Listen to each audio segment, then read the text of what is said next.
and welcome to another episode of the Let's Talk Marvel Fan Theories podcast. I'm Taylor. And I'm Katie, and we're two sisters and borderline obsessed Marvel fans who have been following the Marvel Cinematic Universe closely for years. And now we want to share our MCU discussions with you. We chat about our own predictions and theories, plus some of our favorites from online, and our reactions to all of the Marvel content that's considered MCU canon, including the Disney Plus shows and the movies, as well as the Marvel news you need to know.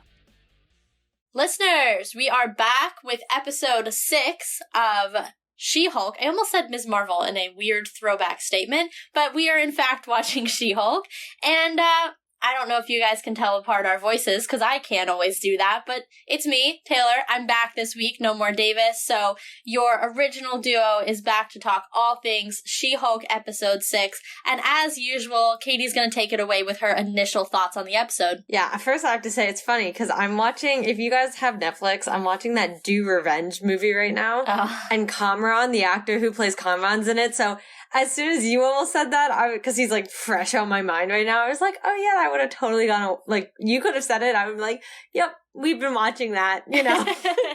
But, alright, right into She-Hulk. I'm gonna be honest, I can't keep defending it. Listen, if you guys have heard me for the past 2 weeks, you know I keep going. I expect more from the next 4 episodes. Or 5 episodes. I expect more from the next 4 episodes. I expect more from and I'm not gonna say it again. I'm not gonna sit here and give you guys, you know, episodes 7, 8, 9 are gonna be amazing. Like, this is the definition of middle child syndrome. In my opinion. Like, these 3 episodes were just, in my opinion, slower than the rest that we've gotten so far. I just sort of felt like they were just there. Obviously, there's a little bit more to this one, I think, in my opinion, than episodes 4 and 5. So I'm not completely, like, gonna hate it and trash it into the ground. But I did try the past 2 weeks, I'm gonna be honest, to, like, not make it sound like I was disappointed in what I was watching or let down. Because as a show, I enjoy it, but not so much, like, as an MCU show, I think. So I'm like, like, if you I always go back to Friends. If you told me to watch Friends again and again and again, I'd be like, yeah. But because I'm always looking for something a little more, and I never feel like I'm quite getting it, like, it's always just sort of like, oh, well, here's a hint at Daredevil, but now we're not going to reference that again for this entire episode. Like, which I kind of expected, but I don't know. I have a lot of mixed feelings, and it'll be really interesting once we reach episode 9 to see how I actually feel about the show as an entirety, because it started off really strong for me, and I feel like it's losing me. Yeah, no, I really agree with pretty much everything you said, that which doesn't happen. I was gonna say, doesn't happen often. You know, I think to your point, we literally could not say enough good things about episodes 1 through 3. 4 and 5, I mean, you guys didn't get to hear my thoughts on 5, but I think I was, you know, having edited the episode, I felt very similar to Kate and Davis. You know, it was great. It was entertaining. The Daredevil moment, I was freaking the freak out, like, literally gasped. I watched it at, like, midnight, and I was, like, so excited. But other than that, I was like, cool, she's gonna get the suit. We didn't see the suit. Okay, fine. But, like, you know, there were little nuggets in both 4 and 5 that maybe moved it on, like, an inch, right? Yeah. And I really thought, you know, going into 6, we're really hitting, you know, those last few episodes. They have to pick it up. You know, I'll give them 2 mulligans, right? And then after that, I'm kind of like, no, like, you gotta pick it up a little bit. You know, I get that they're shorter episodes, but I really was not expecting another mulligan this week, like, to put 3 in a row. And before we get on, you know, Katie and I were talking about how at the very beginning of the episode, Jen even acknowledges how it's like, you know, for lack of a better term, like, a wedding side quest episode that means nothing. And so immediately I was like, oh. Like, it just, like, took all the wind out of my sails for even being excited for the rest of the episode. So the rest of the show, I was watching it through that lens of, well, I know nothing interesting is gonna happen, so that's really annoying. Like, yeah. Even going into the fight scene with Titania, again, anticlimactic. I agree. It was anticlimactic the first time. The second time she slipped on spilled ice. Like, come on, are you serious? Are we gonna get a full-on, you know, battle scene in this show or not? Like, I don't know. I think I'm just a little frustrated after 3 straight episodes of, like, not really getting much from it. Like I said, the first 2 I could, you know, have patience for, but after 3, I'm like, all right, let's pick this up now. No, I agree, and honestly, something that crossed my brain during 4 And 4 was the first one that I kind of felt was like just a little in its flop era. Was that when we would be talking, you know, I didn't really have any notes. Yeah. Or I didn't really know, like, what to discuss next. And then last week, when Davis and I were recording, I felt it again. Where I was sitting there and I was like, ooh, we're only at like 25 minutes, and there's not really too much. And I know we went off on like kind of a tangent last episode, obviously still related to She-Hulk, but wasn't really episode specific, the conversation we were having, which elongated our podcast episode, of course. And, you know, to have your episodes kind of vary, that's, especially for us, very natural. I mean, we have some that are almost like an hour and a half. Yeah. Just because, you know, we're having that type of discussion. And if we need to keep it going, we do. Or like MOM had 2 episodes because we knew we had a lot to discuss. So, you know, it varies. I'm used to that. But to sit here kind of like at that 25, 30-minute mark and being like, I like have nothing else to say about this episode is frustrating. And I mean, like, I have a little bit more about this one. Like I said, I have a little more notes coming from that back end primarily, but you know, that's when you start to dry up a little bit is when you just don't have anything to discuss. You almost feel like you're pulling teeth to just like keep a conversation going about it. It's actually so interesting you said that. I didn't really notice it in 4 when we were discussing. But when I was editing the episode last week and I had finished it, I was, you know, getting ready to upload it, and I had to do the show notes. I usually pick 3, and sometimes we have way more topics that we cover, but I try to hit a minimum of 3. And I sat there and I was like, what did they talk about? Yeah. Like, I just edited this full episode and I couldn't pick out 3 topics that you guys solidly talked about. And it's not on you guys, you know, but it is, you know, just a reflection of the lack of just like real meat, I think, in the last episode. And I think maybe I didn't feel it as much possibly in episode 4 because we were able to pull from 3 because 3 was still pretty meaty. But now that we're like 2nd episode in a row with, you know, no real meat, 3rd episode in a row with no real meat, like now it gets to be like, oh, okay, like what are we going to talk about? Like, yes, we can talk moving forward, but like, is there that much more that we, in this episode, maybe yes, but like, is there that much more that we know moving forward than we did last episode? Like, in last week's case, not so much. So I totally understood the tangent you guys went on, and I was like, they didn't even talk about this episode, like, at all. No, we really did only touch on about 5 seconds of the episode, and then we were like, so anyway, there's, you know, this. But, you know, let's get into this episode, and I think for the sake of it, it works to go chronologically just because obviously the bigger stuff's at the end, so we might as well knock out those smaller bits. Mm-hmm. So I can get right into it. My first thought was, this is, I think, the first episode that the B-plot didn't really work for me. I just wasn't, like, it was funny. I just was like, it felt very random. It didn't feel like it was running in parallel for some reason. It just felt like we'd be in the middle of something Jen was doing, and then we were in this B-plot. And then we'd be in the middle of something Jen was doing, and we'd be back in this B-plot. So I just kind of was like, okay, it was more jarring to me than any of the other episodes. I loved the B-plot in episode 5. I loved it in, was it 4 or 3? With Pug? Yeah. So good. Maybe I just love Pug. I don't know. But like... honestly, Pugless episodes have been my least favorite, so maybe it is a Pug thing. I know, that's what I'm starting to think. I'm like, maybe, I don't know, but like... the B-plot before has definitely worked really well for me. I wasn't feeling it quite as much this episode. But the reason I really brought it up was I want to kind of discuss not Mr. Immortal himself, although he was an interesting just like character to, I guess, to get used to. But I guess now that we're getting into this, and obviously we know She-Hulk's heading the superhero law division, I understand that. But to be fair, before we saw Abomination and we saw Wong, and they were people to us that we were like, we know them, we're used to them. Or they were aliens from another planet in the case of the Light Elf. Yeah, exactly. So, you know, it wasn't that weird because we understood that. And I use weird in a context of not like strange, but just like... Doctor Strange? Yeah. I'm sorry, I can't hear it and like not say it. Yeah, I know. But I guess for me, like, what it starts to bring up is how many enhanced individuals are there out there? And like, where are they all starting to come from? Yeah. And I know we talked about this in the predictions episode, the whole idea of like, are they mutants? Because that has like officially been, you know, brought into the MCU. The word has been said now. You can't put that back, You know, I have thrown out my Terrigenesis theory a million times.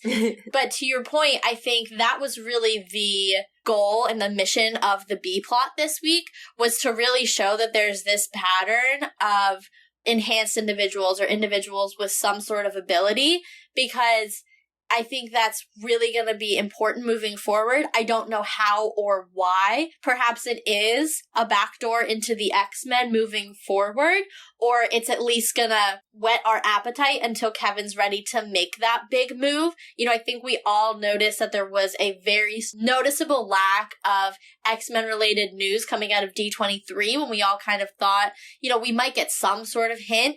And obviously that's a little further out than I think we were all maybe hoping for. Yeah. So maybe this is their way of, like, you know, showing it's going to be more of a slow burn, less like, oh, mutants have arrived, and more like we're going to get little hints throughout different shows and franchises that are showing the mutant population growing and growing outside of some of the more flagship characters.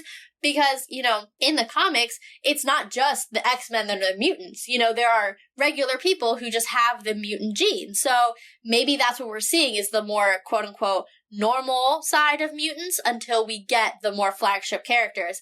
Otherwise, I don't really know. Yeah, I just am more intrigued about, like, just how many... Because I guess, to be fair, the way that they created the MCU for phases 1 through 3, you didn't really think outside of the Avengers. So it was like, if there was somebody who was an enhanced individual or was some sort of superhero, because obviously people like Falcon aren't necessarily themselves enhanced, you know, they aren't necessarily operating prior to being part of the Avengers. And so it created almost this curtain, I think, of like, if they're in the Avengers, they're all the enhanced people out there, and if they're not, we don't really cross that line. Or at least personally, that's maybe how my brain set it up. Well, I would say that's true until Age of Ultron, because you have the twins. Well, yeah, who eventually become an Avenger. Correct, yes. But then you also have, I would say that's kind of a starting point, right? Because after that, you have Winter Soldier and you have Batroc the Leaper, who, you know, to me, he kind of toes the line of whether or not he's enhanced. You know, very few regular humans can do things like that. Or he kind of looks to me like a Hawkeye. You know, he's so good, he's almost enhanced. Or even, you know, Crossbones. Oh, I'm not talking about, like, villains, though. But I'm just saying in general. Like... In general, they're still what I would consider, like, enhanced, right? In some way or another. And they don't exist within the Avengers. Yeah, okay, but you're, like, pulling it apart in a way that's not my point. I guess. No, I mean, of, like, the good guys and, like, people who are enhanced are either going to be good or bad, right? But the good guys were always put on the Avengers, and the bad guys were always very clearly pointed out to be the bad guy and became a bad guy in whatever film, show, whatever they were, right? Like, we were never really looked at to be like, but there's other just enhanced individuals just chilling. You know, that's what I'm trying to get to. While this show's kind of setting up that idea of, like, this guy's been, like, literally killing himself and coming back to life to get out of marriages for years. Like, he's existed for who knows how long, and, like, we would have never thought, because our brains were so in this tunnel of, like, here's our good guys who are enhanced, and here's our bad guys who are enhanced, and there aren't any that, you know, if they were bad guys, they're only going to be bad guys to the Avengers, like, and if they're like, any sort of good guys, they're going to join the Avengers team. Well, one counterpoint to that, the only hint I think we've gotten, real hint, Winter Soldier, the dots on the page, on the map, when they yes, but also not necessarily all those people. They were just threats for governmental reasons. My point isn't to argue this. My point is that's very much how I think phases 1 through 3 made us think. It made us think more in this, like, tunnel vision, and now I think She-Hulk's really showing there's a lot more enhanced individuals out there that we don't know anything about. Yeah. And we wouldn't know anything about because they're just living life on a low radar doing who knows what. Versus, I think we lived in a little bit of a nice little bubble for phases 1 through 3, and it was painted a lot that way. I think that's fair. So I just, like, you know, Mr. Immortal brings up that question to me, like, how many people really are enhanced? Yeah. Like, what are we dealing with now out there? What does the everyday look like as, you know, being a superhero is becoming almost mainstream? look at Titania. Yeah, that is true. So it really made me think with him, because I was like, this is just like low-key kind of a normal dude. Yeah. Who just has like this weird knack to be able to like kill himself and live. Yeah, no, I mean, that's a good point. I was curious if there were any examples that, you know, kind of debunk that, but I think you've kind of proven that there really haven't been. So, at least strong examples. So, it definitely is a turn. And that's what makes me think, you know, it has to be, as much as I want to go Terrigen, I have to just read the words on the page, you know. It has to be, on my mind, a hint towards the mutants. Because, again, like, that's such a part of, like, their comics. So, you know, I think that we're just moving further and further in preparation for that franchise, whether it comes in 2 years or 5. I think that's what we're hinting at now. Yeah, I mean, I wouldn't disagree. And, you know, the mutants are the ones who I think the most would make up the biggest numbers of people who are enhanced once they're introduced. And I think that helps that on the other side, it does help that phases 1 through 3, we lived in that little bubble. Because once you do introduce those mutants, I think, you know, the door kind of flies wide open to everything. Yeah. Essentially. So that was what I got out of B-plot.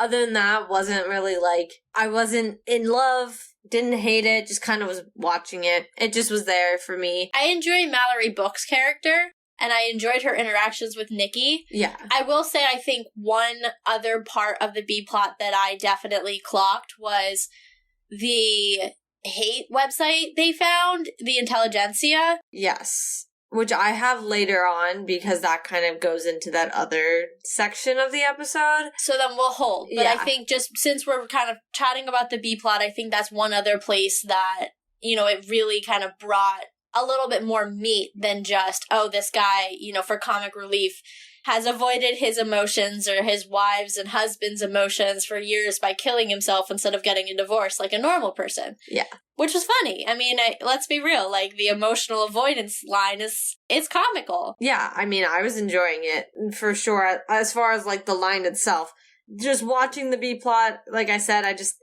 this was one of the episodes I didn't know if it needed the B-plot. Fair. In the sense of just, like, we were watching Jen be just Jen, using quotations, as, you know, the entry title, like, logo thing lets us know. But I just kind of felt like this was super weird. Like, it just didn't feel right. But, speaking of Jen goes to a wedding. Well, I have some thoughts about this. Not even just the wedding scene, the wedding fight. Yeah. Let's just get right to that with Titania. First, I had high hopes because that kick thing she did that, like, screwed up all the cobblestones and knocked Titania back initially, I was like, this is gonna be awesome.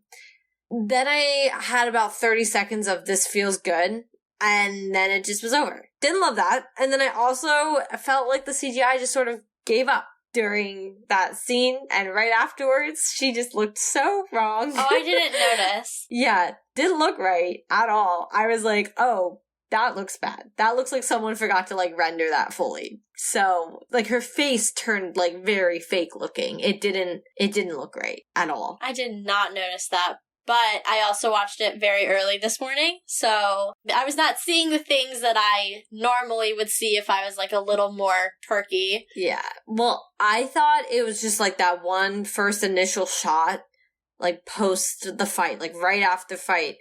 And then, like, every time they panned back to Jen, or She-Hulk at the time, it just was, like, still there. And I was like, oh my god. Like, I actually had to, like, look away because it just didn't look right. Her face just looked off. I kind of want to go back now. And I was even thinking right before that, right, the scene when she, like, or was it the scene before or the scene after? I can't remember, but they do a close-up of her when she's She-Hulk, and it's either right before the fight scene or right after. I kind of have a feeling it was right after when she's talking to her cousin or her friend or whoever's wedding it was. And she looked really good. I was like, wow, this, you know, now it looks really good. So it was weird. Yeah, but I just was like, oh, yikes. Yeah, I did not notice that, but I kind of want to go back now and see if, you know, and sometimes they fix it too. Like, yeah, when people start talking about it, they'll, like, go in. There was an episode, I'm sure I've used this example before. There was an episode of The Mandalorian where a member of the crew was in the shot and everybody thought it was the greatest thing ever. Because, like, in Star Wars, it's, like, such a Star Wars thing. And within, like, 24 hours, they had completely re-rendered it or, like, re-uploaded it, and he was gone. And everyone was like, no, why did you do that? Yeah. But, so I'm sure, like, it's just proof that they go back when they're like, oh, man, we missed something big, or, oh, shoot. And I'm sure, I haven't been on Twitter yet today, but I'm sure that that's what the conversation, or at least part of the conversation, is about this episode. Yeah, and maybe it was just me, but I saw it and I was like, ooh. Like, I don't think I've noticed the CGI being iffy too much, really. But this moment, I was like, oh, yeah. Was it as bad as that car chase scene in Moon Knight? I don't know. I'm not sure anything can beat that. That just was because rough. Marvel's done car chases like 17 million times, and I can't explain why that car chase looked so bad. I can. I'll tell you right now. Because something like a Black Widow was done in practical effects. We've all seen the shots of Scarlet and Florence on the bike. Yeah. By the car. Like, they were real things, not rendered later. Something rendered, no matter how good the artist is, nothing against the VFX team, no matter how good the artist is, it's not going to look good as a practical effect. It's just not. Yeah, I think that still has to take the cake for me. But I did think, like, Jen's face looked weird. I'm going to go check it out. Yeah. I mean, maybe I'll watch it and be like, no, I think it looks fine. But I thought it looked off. All right. For, like, a solid couple seconds. Like, every time it would go from her to the other person to her again, it just looked off that entire time. I will report back next episode, listeners. Check back. Episode 7. Yeah. But on the other point, once again, I feel like Titania was sidelined. Yeah, to me, it's just more confirmation that she is within, if we're going to say separate the villain plots, she's the B plot of the villains. There was a reason, and you know how they always do the recap? You kind of know what plot lines to expect based on what they're recapping. Yeah. So we knew that something about the Wrecking Crew was going to kind of come home to roost this episode. I think I thought a little more was going to come home to roost than did. Same. But I think it's telling that in an episode where she's supposed to have her big fight with Titania, now we're getting a furthering of that plot line that was kind of buried for 2 episodes, and all of a sudden, now we get a hint. So I think it just is further proof that she's kind of a red herring in terms of her being the main villain. Yeah, which, like, I don't hate, obviously, like, surprises or anything. I do feel bad, and I wish I would have gotten a little bit more of her rather than just, like, she's here. She's floored.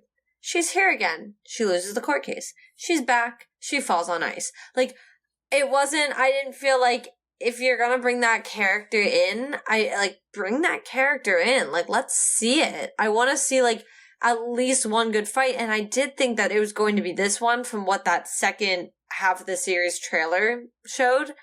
And once again, we didn't really get it. Yeah. So, I don't know. I mean, in general, other than with the demons with Wong, we haven't really seen She-Hulk in action. I mean, other than when she, like, beat the crap out of the Wrecking Crew at all. Yeah. Those are 2 instances in now 6 episodes. She fought Titania for all of 15 seconds in episode 1 sucker punch. I don't even count it. She, like, pretty much punched her, and that was the end. This episode, granted, there was a minute where I was like, Jen, you kind of need to take some, like, taekwondo or something, girly, because, like, you're getting your booty whooped. But other than that, like, she finished her off in less than a minute. Yeah. No, I was thinking the same thing, because I was like, ooh, girl, come on. Yeah, I was like, Jennifer, I understand that you, in your small body form, are a, like, pacifist, but you're in big girl body form now, so let's go. Well, I also sort of was like, this is something I kind of think I've brought up before when we were talking about Hawkeye, because obviously Kate, like, they established it that she had trained in martial arts, so she was very good at it. So, like, something that, like, screwed me up, I think, and it was a discussion we had, was it was nice to watch her and not wonder where her skills come from. Yeah. Because you were like, she trains in it. Like, they literally established that as part of her character. We knew, okay, Kate Bishop, here she is. She has this background already. Perfect. Versus, like, I do sit here, and I know I brought it up with another character, and I'm blanking on who I brought it up with. Kamala, right? No, I don't feel like it was recent. I feel like it was a little further back. But maybe it was Kamala? Because I think I was kind of wondering to myself about Kamala, because she handled the Jinn pretty well. Maybe it was Kamala. But I do feel like it was a little further back.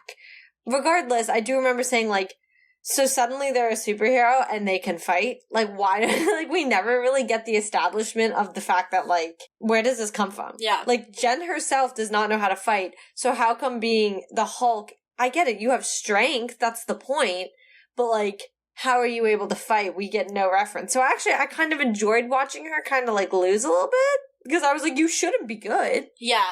I think for me, I was just disappointed in Jennifer because she seems like, she doesn't seem like, she is a smart woman, right? Yeah. And I know that part of it is like her denial about being a Hulk, but my thought process is you should probably take some lessons if you're going to be a Hulk just to like get the basics down. And I get, maybe in her head, like she doesn't have to because she is a Hulk and there are very few people on Earth who could take her in her Hulk form. So like, one punch and like any man who's going to attack her down for the count, like not a problem. Yeah. So in that respect, I get it. But there's another part of me that's like, you seem like you're prepared. Maybe you should prepare for things like this, even though you're in denial that they're going to happen. Clearly they're happening to you. So like, let's do a little bit of prep. Yeah. No, I agree. I just felt a little sad because I felt like, B-plot again. So like, we're getting just like a little bit and then we're like, okay, guess we'll move forward. Like, that's over with. I just was like, okay. But I'm going to quote directly from my notes to get to where we need to get to now. And it goes like this, I should say. Well, this series took a very dark turn. Yeah. Yes. So let's get into it. Yeah. You brought up, that Nikki and Mallory. Thank you. Happened to be on this website that we find, pretty much a hate forum, but not even like a hate forum, like a threaten and want to kill She-Hulk forum. It's like an incel forum, but like specific to her in that specific thread. Yeah, like I was trying to find the comedic aspect to it, like kind of what they did earlier in the episode where they literally were also taking like people's legit sentences and things that they've posted online and kind of low-key exposing them. But it was like comedic in the same sense. But like then they kept scrolling and they reached the one that was like, she should die and we should kill her and all of this. And I was like, oh, okay. That's what I'm saying though. Like it was like an incel forum. Like, yeah. Where you see that stuff on like, for example, our dad really likes like the FBI anthology shows like on CBS. Like, yeah. I remember a specific episode where they were literally combing through those forums for some guy who just like, like all of them, they like hate women because there's whatever. I'm not going to get into it, but like, that's what it reminded me of immediately. I was like, that's what this is, but it's specific to her in this sense. Like, yeah. So that, like, I was like, there shouldn't be, like, when you were saying, oh, there's no comedy to it, there shouldn't be. Like, that's real. That exists out there. No, for real. I was, like, initially going into it not thinking it was going to immediately get so dark. Yeah. And I mean, the first few posts are bad. Yeah. But they're not like, we should kill her. She should die. Like, blah, blah, blah, blah, blah. They were just, like, kind of more hate comments. Yeah. So I expected kind of what we had seen before, that comedic sort of aspect to it, that turnaround of it. And then it just like really did go down a dark turn. And honestly, like I'm intrigued. It definitely caught my attention. But I also want to talk about, since this has been a big thing about this show, and we'll definitely talk further into the whole forum thing with some other points from the rest of the episode. But this show has done a lot about showing the other aspect of being a superhero. And this is something we never have seen with other superheroes, is that turnaround of the people who don't like them. Yeah. Because, usually the people who don't like them are like Ultron. Yeah.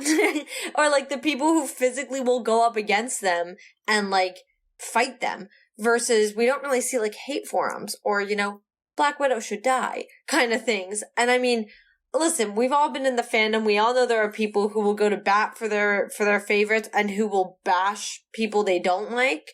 And, some to very far extremes. Because, like, I'll joke all I want about certain things. Obviously, I'm not like, this person should die.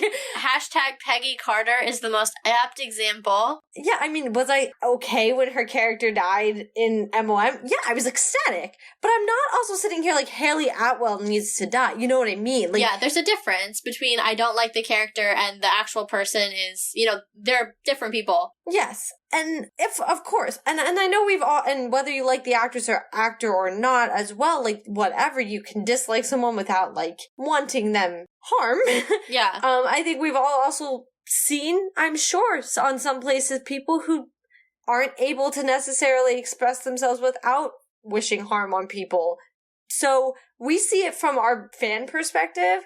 Now it's very real in the MCU, and we're seeing it from an actual superhero, like, seeing it happen to her. Yeah. So I think it's really interesting. Well, and I also don't think it's an accident that it's a woman. No, I don't either. You know, that it's a female superhero. I think, what movie has been more contested than Captain Marvel or Black Widow? Yeah. Name another movie, a male-centered movie, that's been as contested as those two. Yeah.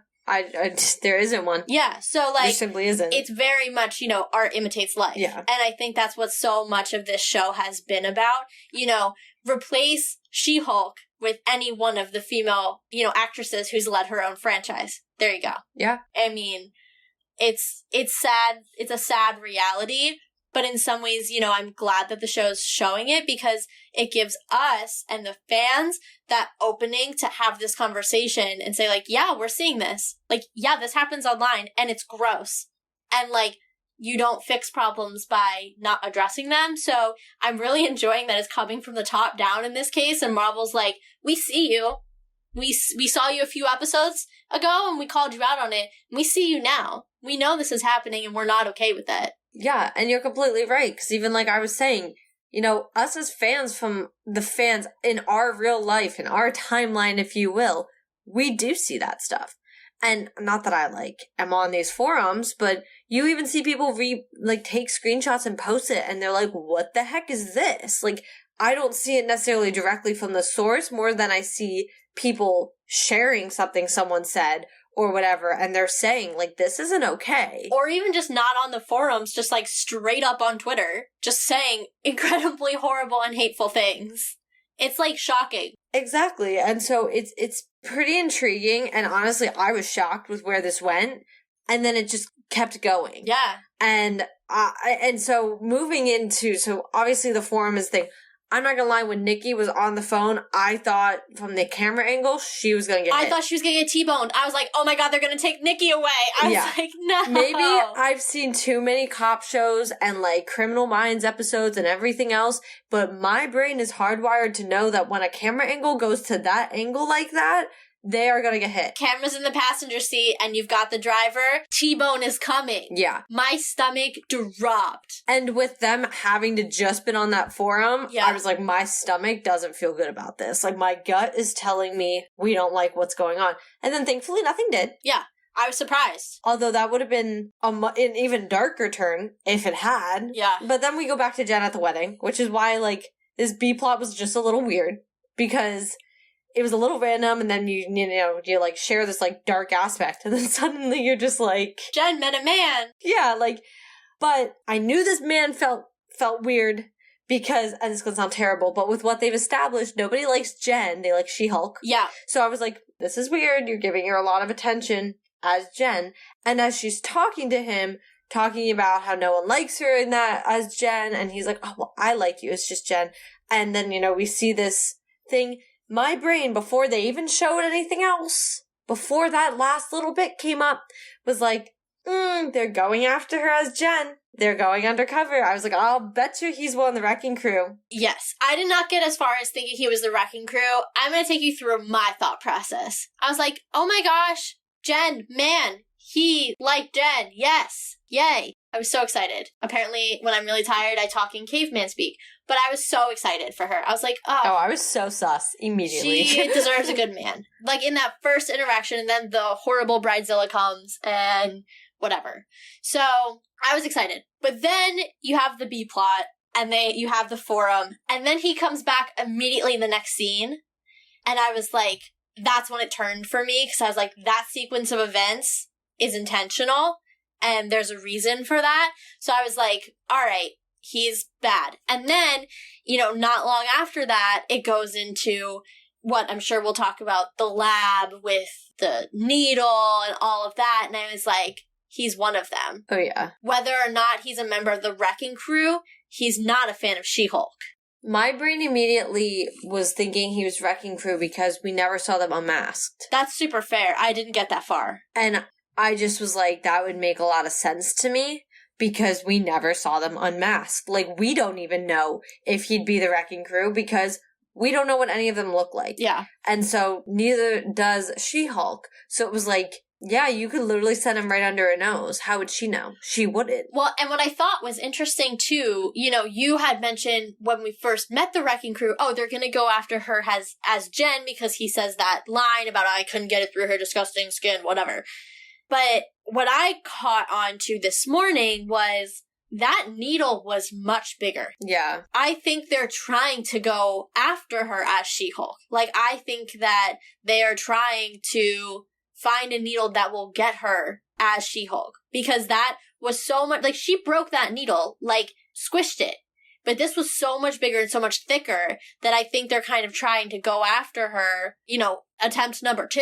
I think there's attempt number 2.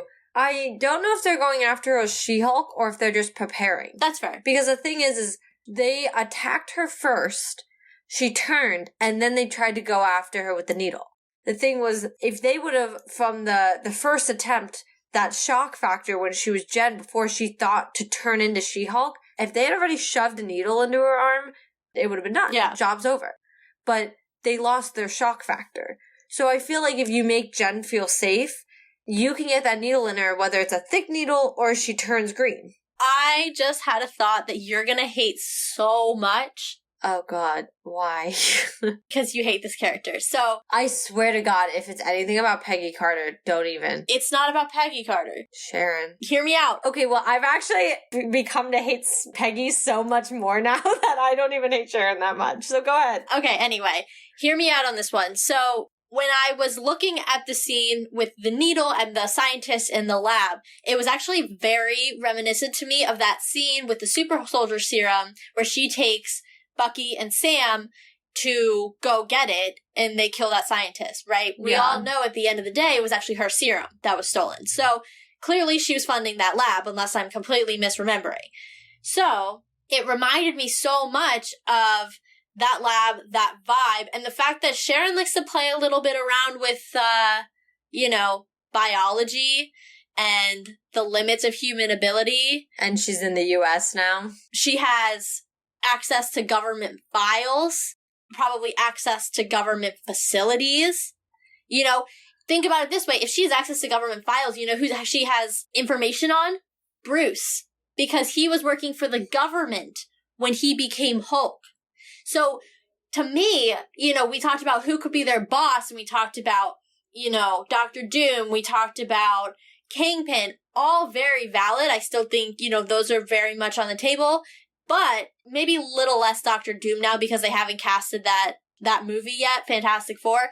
But one thing that we left out was the power broker. And I think that was an oversight because now I'm thinking more and more about it. And I'm like, she's a big player and she will, want to be able to sell that. It's money. Well, I have multiple things about this. One, what was Pug calling his fashion dude? Because he called him something broker. And immediately that did trigger the power broker in my head. The drip broker. Yeah.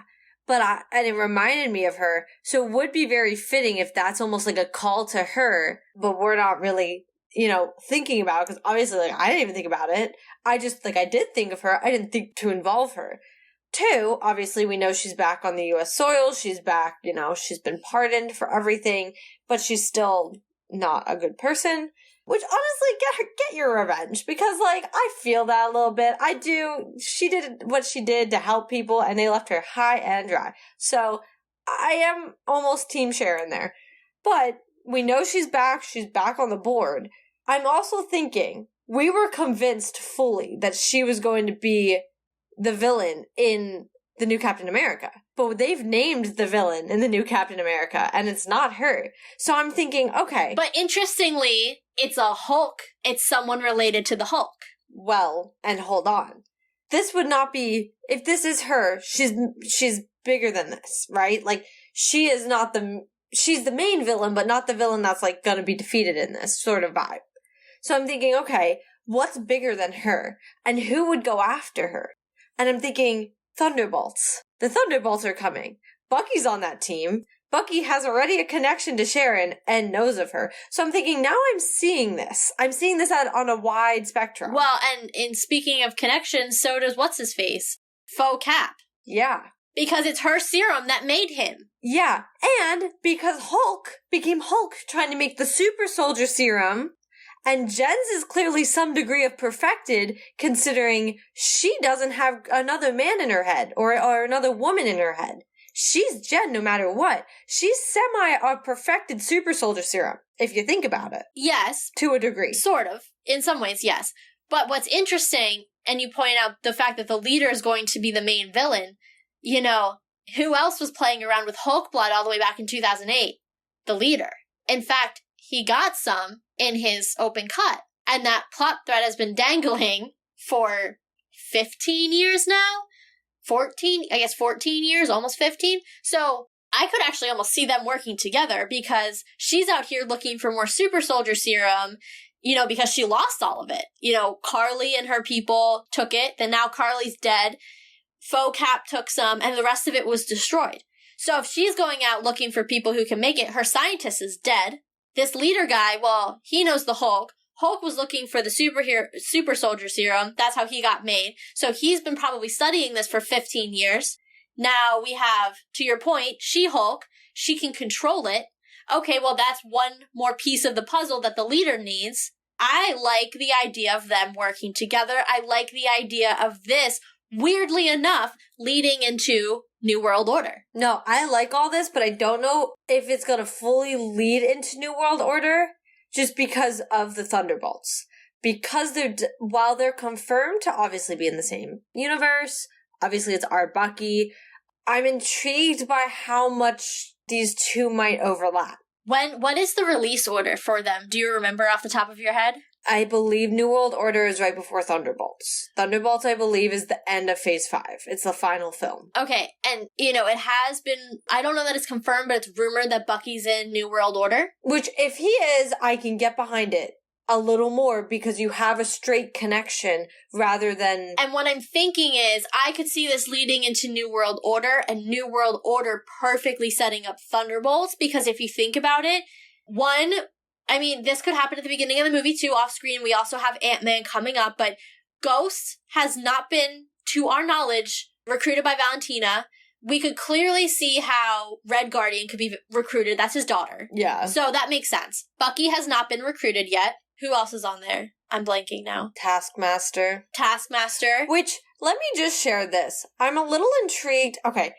I don't think this is the full Thunderbolts team. Oh, I don't think so either. Where's Abomination? Well, I think we're going to get Abomination, and I think we're going to get him at the end of the show, which is why we didn't see him revealed yet. Yeah. Because She-Hulk was still finishing.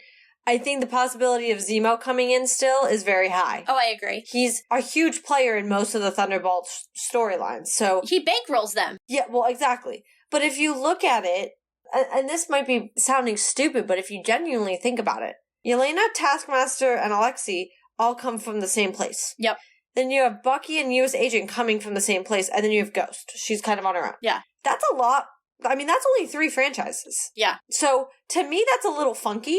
If you think about it, it feels like it's off weight. Yeah, I agree. I guess is my big thing. And so I feel like we got to bring a little bit more into this. And even going way back to our initial point of how this ties all together, I'm just going to pull out this reminder. While we said it, I'm going to put it in like bold in text if I could. Remember, the Hulk is only the Hulk because he was trying to make the super soldier serum. At the end of the day, those are probably the 2 OG Avengers who are genuinely the most tied together. So, thinking She-Hulk and New World Order and even the Thunderbolts are not possibly tied together, you can't almost not think about that. Now that it's like highlighted, because that was extremely glossed over, low-key. Yeah. Like, I think Cap makes one comment to him about, or I don't even know, he makes it to like Fury. He's like, oh, so he was trying to like replicate the serum? No, well, yeah, no. Coulson tells him, oh, he was trying to replicate the serum, and Cap, all he does is raise his eyebrows. He doesn't say anything because it makes him so freaking uncomfortable that he just is like, oh.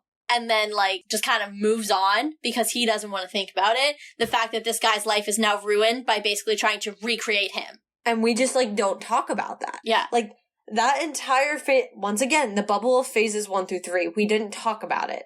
But now, like we were saying, like, I'm loving this. I'm running with this one. Well, and think about it, too. Alexei is a super soldier. So is Bucky. Yeah. Well, that's what I mean. And but like that almost raises my other question of like, now we have 3 super soldiers running around and a She-Hulk.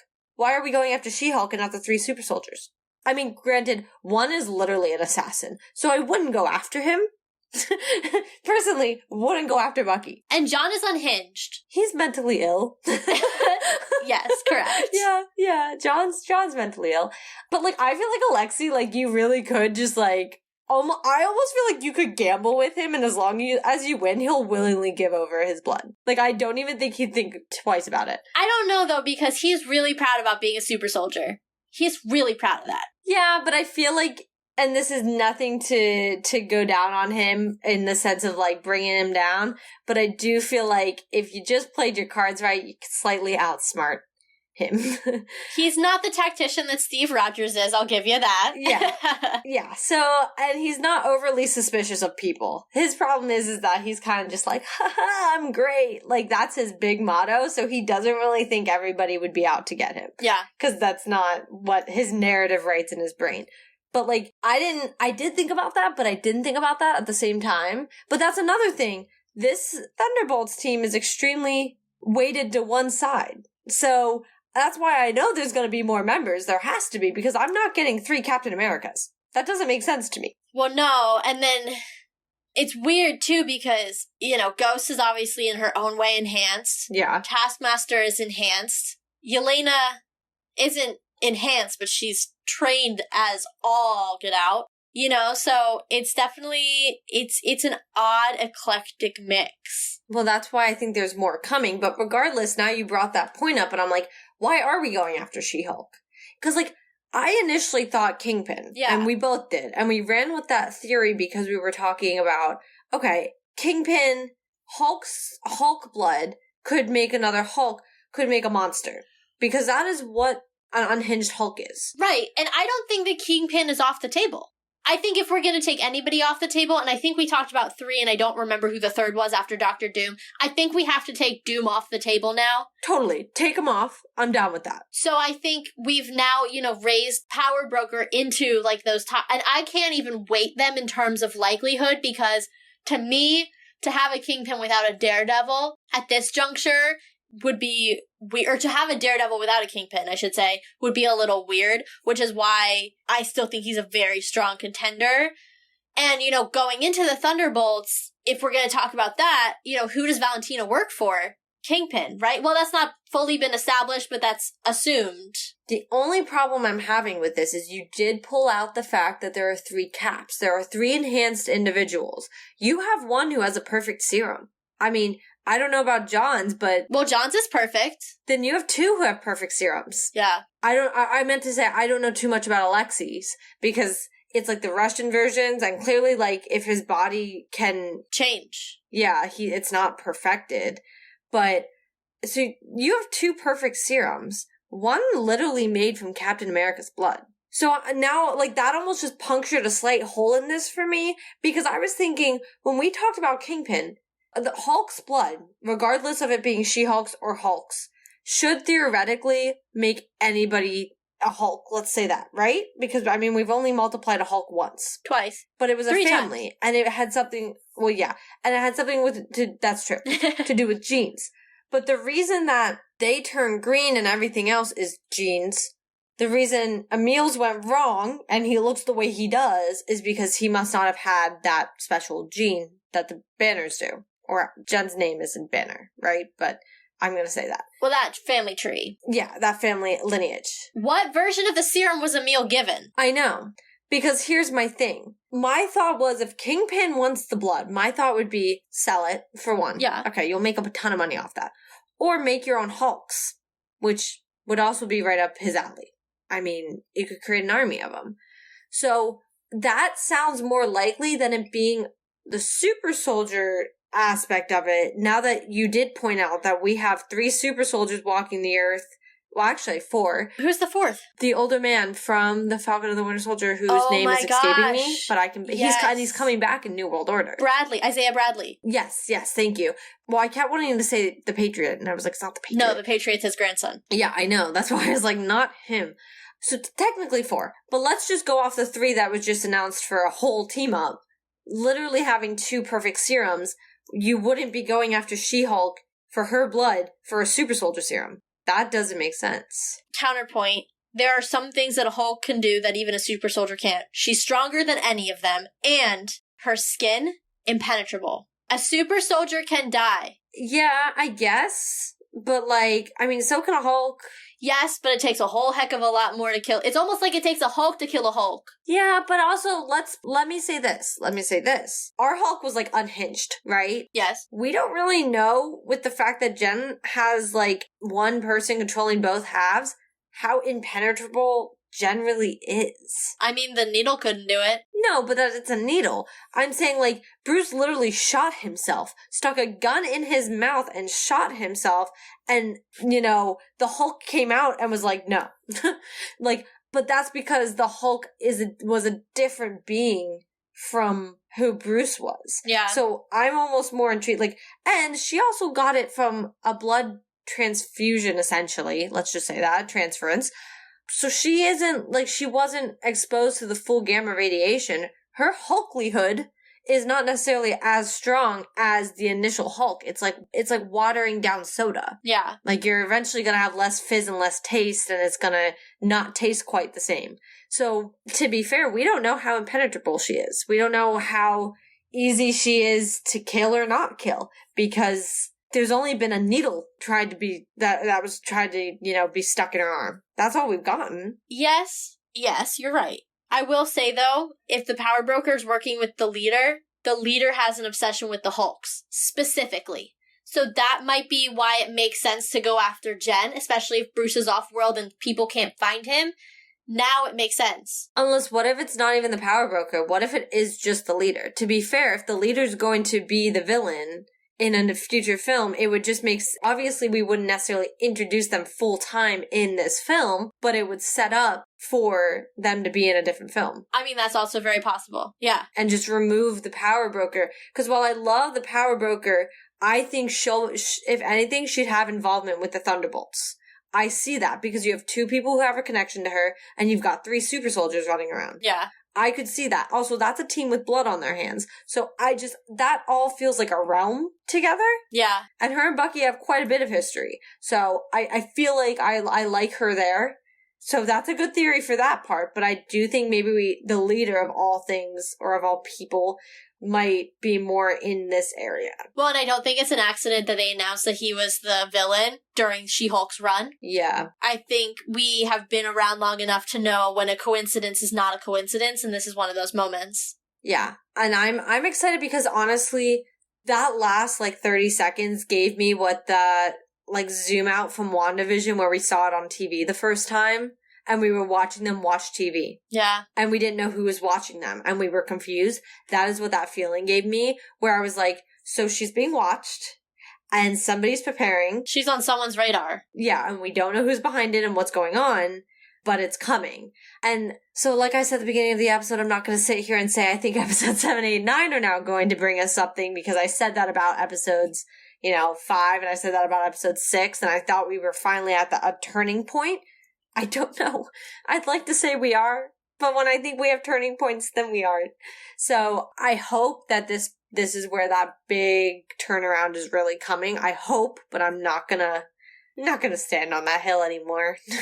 Yeah. I almost think, in my point of view, it has to, because we've only got 3 episodes to bring in Daredevil and 3 episodes to wrap it all up and show us what the point of this show was. I mean, obviously we know it's, entertaining, but, what was Kevin's goal? He was trying to get us from point A to point B with this show. We got to get to point B in the next hour and a half of content. So, I kind of think we almost have to. So, we'll see. Yeah, I mean, that's kind of my thought process. We'll see. Yep. We'll see what happens. But, that's all I've got for She-Hulk episode 6. Katie's giving me a thumbs up. That is our signal to wrap it up for this episode. As always, if you're enjoying our coverage, you can check us out on your podcast platform of choice. Since you're listening now, we're assuming you've already found us, so give us a subscribe if you haven't already. And if you're really, really enjoying the show, please give us a rating or a review. Like I've said a million times, we love to hear from you guys, so if you're enjoying it, just let us know. You can also check out the blog, which is linked in the show notes. We have lots of extra context in those posts where Katie does some research, talks about things we forgot to mention in the episode, brings in articles or, things that we've read in articles since recording the episode as well, since we oftentimes go from watching the show to recording, so we don't really always get to check those out. So there's definitely a lot of extra good tidbits in the blog, which again, you can check out in the show notes. And last but not least, from my side, you can check out our Redbubble shop, also linked in the show notes, where you can find merch, everything from t-shirts to stickers to bucket hats. So you want it, we got it, check it out. Make sure you guys are also following us on Twitter at Let's Talk MFT to keep up to date with all of our content, our thoughts, and our theories. And it's that time of the month. We are gearing up for another newsletter. So make sure if you want that directly in your inbox, your email inbox on the 1st of the month, you guys are signing up for that. You can sign up. There will be a QR code that's pinned on our Twitter. And there is also a link on the blog that you can just put your email right in and be added to our subscriber list. So make sure you guys are definitely getting added to that just so you can keep up with that end of our content as well. But as Taylor already said, we have about an hour and a half left of content from She-Hulk. That's 3 more episodes. Seems weird because it seems like it's been going on forever, but also feels like I'm not ready for it to be saying like we only have 3 episodes left. So in the meantime, if you guys have been keeping up, well, I hope you didn't listen to this, but make sure you guys are keeping up and you are watching everything that is coming out of Marvel because Marvel just blew your mind. So let's talk about it.